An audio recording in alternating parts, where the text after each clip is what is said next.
একদম ৬ বছর গ্যাপ দিয়ে তারপর আইলো আল্টিমেটলি 'মারদানি 3' র পোস্টার। মানে 'মারদানি' এমন একটা মানে সিকুয়াল আমার কাছে মানে বলিউড ইন্ডাস্ট্রির খুব বেস্ট একটা সিকুয়াল লাগছে এইটা। মানে এই যে 'স্পাই ইউনিভার্সিটি' থেকেও আমার মনে হয় ভালো এইগুলো। 'মারদানি 1', 'মারদানি 2', 'মারদানি 2' তে তো ভাই ভিলেনের অ্যাক্টিং বিশাল। বিশাল জেতুয়া।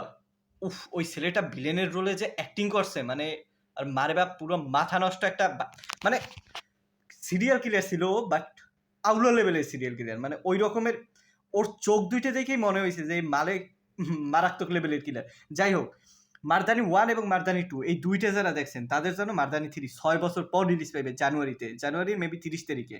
তো এখন পর্যন্ত টিজার বা ট্রেলার ২ টার একটাও আসে নাই। পোস্টার আসলো।